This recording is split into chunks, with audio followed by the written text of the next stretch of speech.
Good morning dear students. तो चलिए आज हम शुरू करते हैं फर्स्ट चैप्टर का दूसरा टॉपिक का नाम है फंडामेंटल थ्योरम ऑफ अरिथमेटिक। क्या कहता है ये थ्योरम? ये कहता है कंपोजिट नंबर जो होता है, कौन सा नंबर? कंपोजिट नंबर,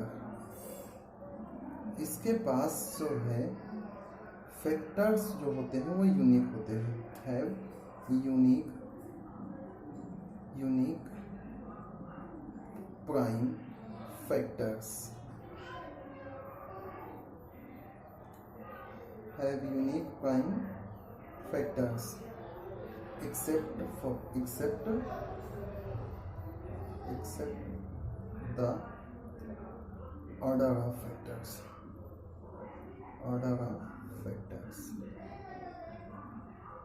यहाँ पे फैक्टराइजेशन है, यूनिक फैक्टराइजेशन। तो जो कंपोजिट नंबर है उनके पास यूनिक प्राइम फैक्टराइजेशन होता है। बस में एक बात का ध्यान ये है रखना है कि उनके ऑर्डर को जो है इधर उधर आगे पीछे हो सकते हैं। तो इसमें क्या क्या टर्म्स यूज हो रही हैं उसको हम पहले समझ लेते हैं, फिर आएंगे इस थ्योरम के स्टेटमेंट पे। देखिए, पहले तो हम बात करते हैं कि प्राइम नंबर क्या है। प्राइम नंबर, जो प्राइम नंबर होता है इसे हिंदी में बोला जाता है अभाज्य संख्या। अभाज्य संख्या यानी कि जो भाज्य ना हो, जिसको डिवाइड नहीं किया जा सकता हो, उन्हें प्राइम नंबर यानी कि अभाज्य संख्या बोलते हैं। ऐसे हम किसे समझेंगे? एक से बड़ी, एक से बड़ी वो नंबर,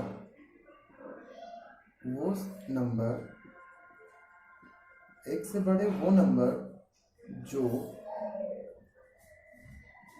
खुद के या एक के टेबल में आते हैं,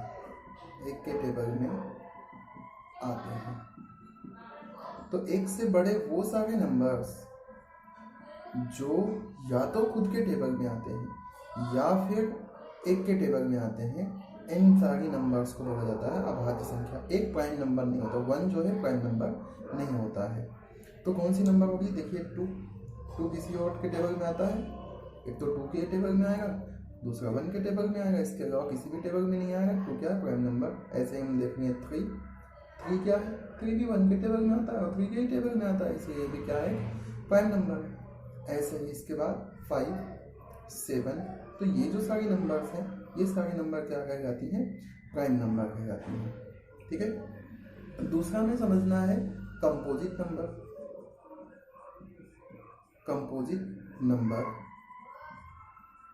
कंपोजिट नंबर को हिंदी में बोला जाता है भाज्य संख्या। अब भाज्य संख्या क्या कहलाती है? भाज्य संख्या एक से बड़ी वो संख्या, वो नंबर्स जो प्राइम नहीं है। वन से बड़े वो नंबर्स जो प्राइम नहीं होते हैं, यानी कि खुद के टेबल, वन के टेबल के अलावा भी किसी टेबल से डिवाइड हो जाते हैं, तो ऐसी नंबर्स को बोला जाता है कंपोजिट नंबर। जैसे कि हम एग्जांपल के लिए ले लेंगे 4, तो 4 क्या होगा? 1 से भी डिवाइड होगा, 2 से भी डिवाइड होगा, 4 से भी डिवाइड होगा। तो 1 से भी डिवाइड होगा है, 4 से भी डिवाइड होगा है, इसके अलावा भी किसी नंबर से डिवाइड होगा है, इसलिए ये क्या है? Composite number. ऐसे ही 6 से ले लो, 1 से भी डिवाइड होगा और 6 से भी डिवाइड होगा, इसके अलावा भी ये 2 से भी डिवाइड होता है और 3 से भी डिवाइड होता है, इसलिए ये क्या है? एक कंपोजिट नंबर है। तो प्राइम नंबर जो खुद के टेबल में आए और वन के टेबल में आए, इसके अलावा किसी भी नंबर के टेबल में नहीं आए, तो उन नंबर्स को बोलेंगे प्राइम नंबर यानी कि भाज्य संख्याएं। और जो खुद के टेबल में और वन के टेबल के अलावा भी किसी नंबर में आ जाते हैं तो उन्हें बोला जाता है कंपोजिट नंबर। अब एक और टर्म हमें यहाँ समझना है, फैक्टराइजेशन क्या होता है या फैक्टर क्या होता है, फैक्टर्स क्या होते हैं, या फैक्टराइजेशन ही बोल देता हूँ मैं। फैक्टराइजेशन क्या है? फैक्टराइजेशन क्या है? जैसे हमारे पास कोई नंबर है, जैसे कि मान लो हमारे पास 36 एक नंबर है, इसको हम क्या कर दें, छोटे छोटे नंबर में डिवाइड कर, छोटे छोटे नंबर्स के प्रोडक्ट के फॉर्म में लिख दें। जैसे कि इसको 2 से डिवाइड किया तो आया 1 8, फिर 2 से डिवाइड करा तो आया 9, फिर 3 से डिवाइड करा तो 3, और फिर 3 से डिवाइड करा तो 1। यानी कि हम 36 जो नंबर है, 36 को हम लिख सकते हैं, कैसा लिख सकते हैं, 2 इंटू 2 इंटू 3 इंटू 3, कुछ इस तरीके से लिख सकते हैं। तो अब हम यहाँ पे देखें, तो यहाँ पे हम देखें तो क्या पता चलता है कि 36 को छोटे छोटे नंबर्स के प्रोडक्ट के फॉर्म में यानी कि मल्टीप्लाई के फॉर्म में लिख दिया है। तो यही क्या कह जाता है, फैक्टराइजेशन कह जाता है। और ये जो नंबर्स यहाँ पे आ रहे हैं यही नंबर्स कह जाते हैं फैक्टर। ठीक है, तो जब हम किसी नंबर को छोटे छोटे नंबर्स के प्रोडक्ट के फॉर्म में लिख देते हैं तो वही क्या कह जाता है, फैक्टराइजेशन कह जाता है। और जो नंबर उसमें आए हुए रहते हैं उन्हें क्या बोला जाता है, फैक्टराइजेशन बोला जाता है।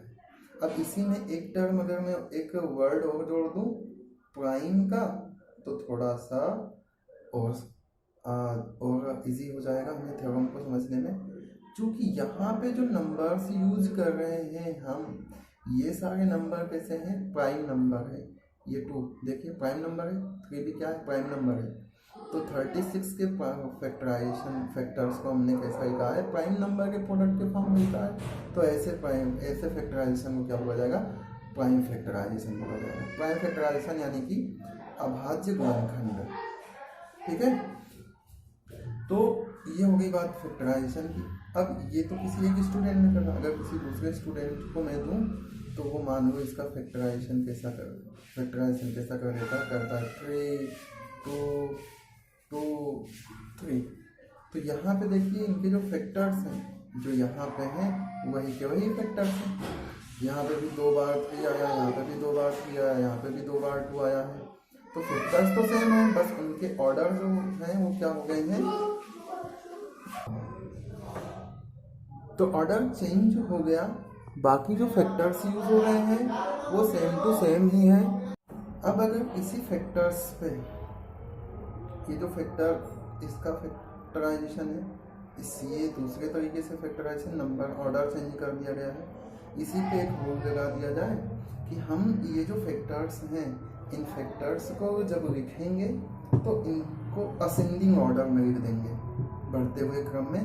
तो जो पहले फैक्टर करा था वो भी हमारे पास 2 इंटू 3 आया था, और बाद में भी ये जो फैक्टर आया है इसको भी असेंडिंग ऑर्डर में अगर अपन लिख देते हैं तो क्या आएगा, 2 इंटू 3 तो दोनों ही तरह का फैक्टराइजेशन एक जैसा हो गया। तो यही हमारा जो थ्योरम है, फंडामेंटल थ्योरम ऑफ अरिथमेटिक, यही कहता है कि कंपोजिट नंबर का जब भी हम फैक्टर करेंगे तो उसमें जो फैक्टर्स यूज हो रहे होंगे वो सारे फैक्टर क्या रहेंगे, यूनिक रहेंगे।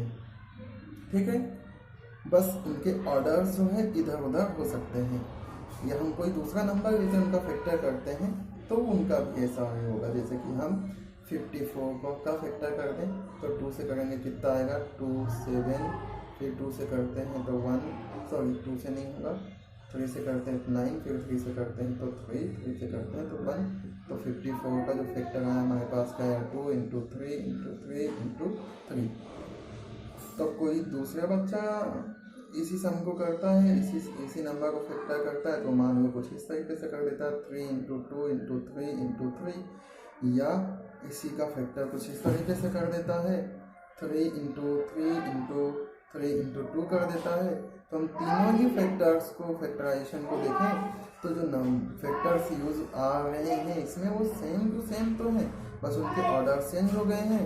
अब इन्हीं पे अगर हम अपना रूल लगा देते हैं, इनको असेंडिंग ऑर्डर में लिखेंगे, सारे फैक्टर ऐसे ही हो जाएंगे। यही हमारे थ्योरम का कहना है। क्या कहना है कि कोई भी कंपोजिट नंबर होगी तो उसका जो प्राइम फैक्टराइजेशन होगा वो क्या होगा, यूनिक होगा, और हो सकता है उनके फैक्टर्स जो आ रहे हैं वो आगे पीछे हो जाएं। तो अब हम देखते हैं कि इसका एप्लीकेशन क्या है। हम फंडामेंटल थ्योरम ऑफ अरिथमेटिक सीख चुके हैं, तो इसका एप्लीकेशन क्या है। तो इस एप्लीकेशन को हम इस एग्जांपल से समझते हैं। Check whether there is a value of n for which 4 to the power n ends with digit 0, यानी कि n की कौन सी ऐसी वैल्यू होगी जिसके लिए यहाँ पे ऐसे कुछ नंबर्स आएगा और ये एंड होगा, यानी कि वंस की प्लेस पे जो नंबर होगा वो होगा 0। तो n की कौन सी ऐसी वैल्यू होगी जिसके लिए ऐसा कुछ हो पाएगा। तो इसके लिए हम पहले ये समझ लेते हैं कि वंस अगर हमें डिजिट 0 लाना है, एक 0 से एंड होता है तब क्या होगा, 2 0 से एंड होगा तब क्या होगा, पहले ये समझ लेते हैं। जैसे कि हमें अगर चाहिए एंड्स 1 0 चाहिए, यानी कि एंड्स विथ 1 0, तो क्या होना चाहिए, कोई भी नंबर में के एंड में 1 0 तब आएगा जब उस नंबर में एक पेयर ऑफ फैक्टर्स कुछ इस तरीके से हो जिसमें एक 2 आया हो, एक 5 आया हो। अगर ऐसा पेयर हमें मिलता है तब वो नंबर एंड होगा 1 0 के साथ। तो कम से कम at least one pair of 2 into 5, यानी कि उस नंबर के प्राइम फैक्टराइजेशन में एक बार 2 और एक बार 5 कम से कम आया हुआ है, तभी वो नंबर 1 0 पे एंड होगा, यानी कि उसके वंस के प्लेस पे 0 आएगा। अगर केवल किसी नंबर के फैक्टर में केवल 2 ही 2 आते हैं लेकिन 5 नहीं आता है, तब वो 0 से एंड नहीं होगा। ऐसे ही अगर उस नंबर के फैक्टर में केवल 5 और 5 ही आता है लेकिन उसमें 2 नहीं है, तब भी वो नंबर जो है 0 पे एंड, यानी कि उसके वंस के प्लेस पे 0 नहीं आ पाएगा। इसी तरीके से अगर हमें 2 0 चाहिए, 2 0 पे एंड हो रहा है, यानी कि वंस और टेंस दोनों की प्लेस पे 0 आता है, तब हमें क्या चाहिए होगा, 2 बार 2 चाहिए होगा और 2 बार 5 चाहिए होगा। ऐसे ही कोई भी नंबर कितने 0 के साथ एंड हो रहा है, यानी कि वंस 10 100 1000 ऐसे कितने डिजिट पे 0 आ रहे हैं, उसके लिए हमारे पास 2 की उतनी पावर और 5 की उतनी पावर होगा, तभी वो नंबर उतने 0 से एंड होगा।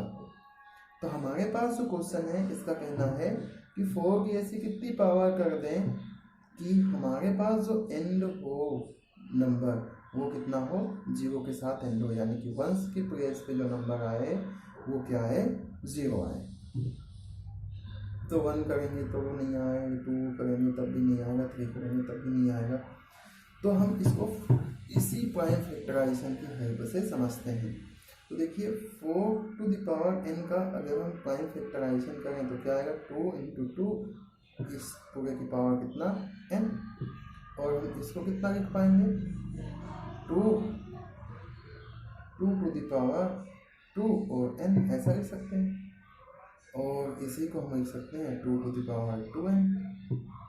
तो अब इस नंबर को, इस प्राइम फैक्टराइजेशन को देखें, चाहे हम यहाँ से समझने की कोशिश करें चाहे यहाँ से समझने की कोशिश करें, और यहाँ से हम इसको जोड़े यहाँ पे, तो 4 टू द पावर n हम कोई भी नंबर ले लें उसके हर एक फैक्टर में देखें तो यहाँ पे 2 की पावर आ रही है, लेकिन यहाँ पे हमें 5 नहीं हो रहा है।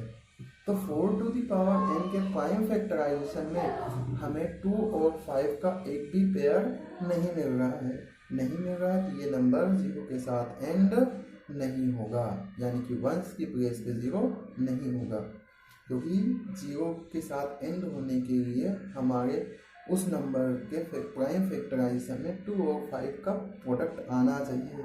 जितने 0 चाहिए उतने 2 और 5 के पेयर होने चाहिए, लेकिन यहाँ पे एक भी नहीं मिल पा रहा है 2 और 5 का पेयर, इसलिए ये नंबर 0 के साथ एंड नहीं होगा। तो आया समझ में, और आ गया है। तो ऐसे ही आप कुछ नंबर्स का फैक्टर पता कर सकते हैं, क्या वो नंबर उस नंबर की कोई ऐसी पावर करें जिससे कि वो 0 पे एंड हो। उसके लिए जैसे यहाँ पे हम नंबर को चेंज कर दें, 6 की पावर n ले लें, 8 टू द पावर n ले लें, और इन सारे एग्जाम्पल्स को करके देखें क्या हम ऐसा n फाइंड आउट कर पाएंगे जिसमें ऐसा हो जाए कि उस नंबर की उस पावर की वैल्यू पता करें और वो क्या हो, वंस की प्लेस पे 0 आ जाए, या वंस और टेंस की प्लेस दो डिजिट पे 0 आ जाए। ऐसा कुछ कर पाएंगे? तो ये आपके लिए एक क्वेश्चन है, क्वेश्चन की तरह ही समझिए, और आ जाए तो कमेंट करके बताइए।